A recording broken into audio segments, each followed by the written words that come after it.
Selamat siang, perkenalkan nama saya Angel Michelle Liu, siswi dari SMA Kolese Loyola Semarang. Pada kesempatan kali ini, saya akan memaparkan hasil penelitian saya yang berjudul Potensi yang berlaut Cauda pareismosa sebagai pengawet makanan berbasis analisis in vitro.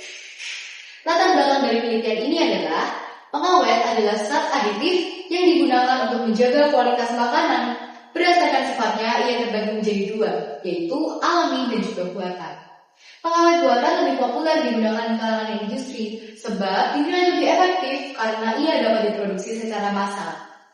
Tapi, jika digunakan secara berkala, pengawet buatan dapat menyebabkan komplikasi kesehatan. Bahkan menurut data BPOM tahun 2021, sekitar 30% makanan yang beredar mengandung pengawet yang tidak aman. Hal ini tentunya bertentangan dengan peraturan Bidangkes RI nomor 36 tahun 2009. Di sisi lain, pengawet alami dinilai lebih efektif, lebih sehat dan juga lebih aman.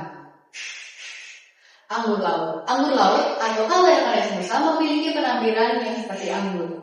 Ia memiliki banyak sekali nutrisi, seperti kadar abu, protein, karbohidrat, dan serat pangan.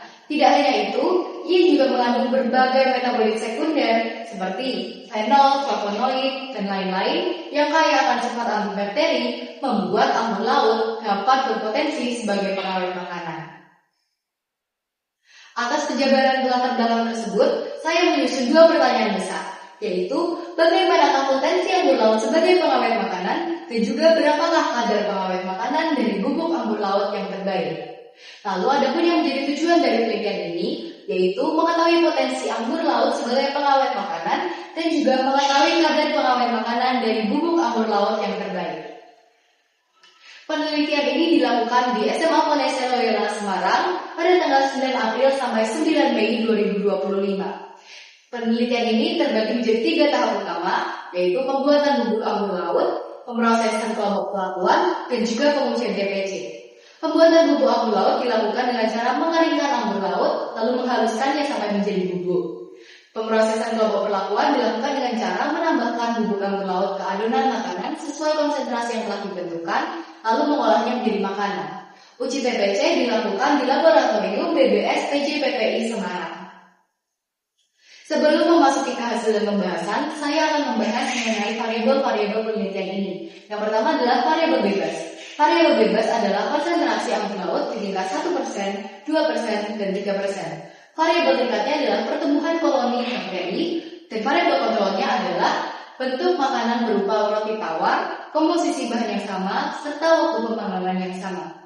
Di sini saya tulis bahwa batas SNI untuk roti tawar adalah 1/10 pangkat 4 koloni per gram, dan waktu pendiaman pelakuan yang saya pilih adalah selama 110 jam.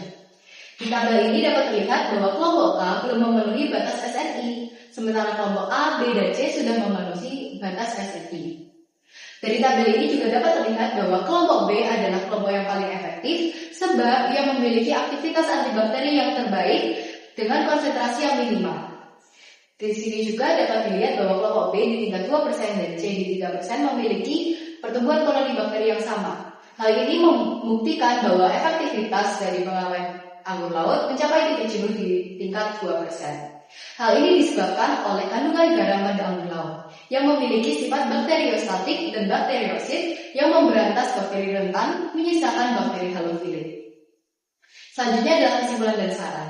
Kesimpulan dari penelitian ini adalah 1. Anggur laut Cauda pareismosa berpotensi baik sebagai pengawet makanan, dan pengawet makanan dari anggur laut yang terbaik adalah 2%. Untuk saran penelitian selanjutnya adalah 1. Melakukan uji daya simpan dan organoleptik, lalu melakukan pengembangan wujud dan formulasi terbaik dari pengawet ini. Lalu yang ketiga adalah melakukan pengembangan terkait metode pengolahan pengawet makanan berbasis anggur laut. Sekian presentasi dari saya. Terima kasih.